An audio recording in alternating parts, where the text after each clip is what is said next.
আসসালামু আলাইকুম। আশা করি সবাই ভালো আছেন। আজকে যে বিষয়ে কথা বলবো, একজন সেলস প্রফেশনে ব্যক্তি বা ফার্মাসিউটিক্যাল মার্কেটিং বা সেলস এই ব্যক্তির কাজ করতে হলে এট ফার্স্ট যে বিষয়টা জানতে হবে সেলস। এই সেলসটা কি?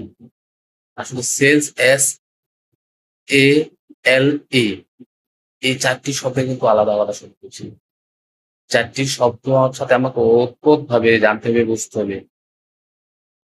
সেল এর হচ্ছে এস থেকে সার্ভিস, এ থেকে এগ্রিমেন্ট, এল থেকে লিড, আর ই থেকে এডুকেশন।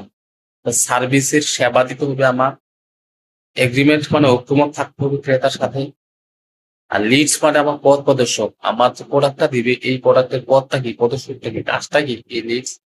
এডুকেশন করতে হবে বা শিক্ষা গ্রহণ করতে হবে।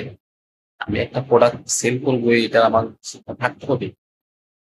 এই ৪টা বিষয় যদি আমি জানি তাহলে আমার সেলসটা আমি নিশ্চিত করতে পারবো বা সেলিং স্কিল বা বিক্রয় দক্ষতা এমন একটি দক্ষতা যা আমার পণ্য বা সেবা বিক্রয় বা বিনিময় করতে সহায়ক ভূমিকা হিসেবে পালন করে।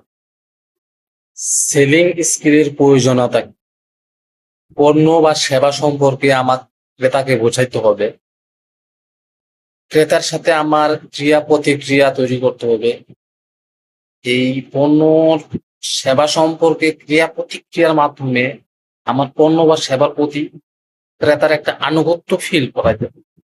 এই আনুগত্য ফিল করানোর জন্যই আমার সেলিং স্কিলের বিশেষ প্রয়োজন। সেলিং স্কিল বানানোর জন্য আমাদের এই ফার্মাসিউটিক্যাল এই সেলিং স্কিলের একটা অ্যানালাইসিস আছে। এই সেলিং স্কিলের অ্যানালাইসিসকে ফার্মাসিউটিক্যালের ভাষায় বলা হয় FAB, অর্থাৎ ফিউচার অ্যাডভান্টেজ বেনিফিট। এখন আমার এই ফিউচার অ্যাডভান্টেজ বেনিফিটটা জানতে হবে, কারণ আমি আমার যে একটা প্রোডাক্ট আছে এই প্রোডাক্টের এই ৩টা বিষয় না জানলে আমি ডক্টরের কাছে উপস্থাপন করতে পারবো না। আর ডক্টরের কাছে উপস্থাপন না করতে পারলে আমার যে প্রোডাক্ট রয়েছে এই প্রোডাক্ট যদি না লেখে আমি এই প্রোডাক্টটা সেল করতে পারবো না। সো আমি যদি আমার একটা প্রোডাক্ট সম্পর্কে জ্ঞান অর্জন করি, ধরুন মার্কেটে একটা ইসোমিপ্রাজল আছে। এখন মনে করেন ডক্টরের কাছে আমি আমার ইসোমিপ্রাজল অথেরা নিয়ে কল করব বা বুঝাবো আমার প্রোডাক্টটা লেখার জন্য। সেক্ষেত্রে আমার অথেরার ফিউচারটা কি? অথেরার ফিউচার হলো এটা একটা বায়োফিজিক্স ইসোমিপ্রাজল।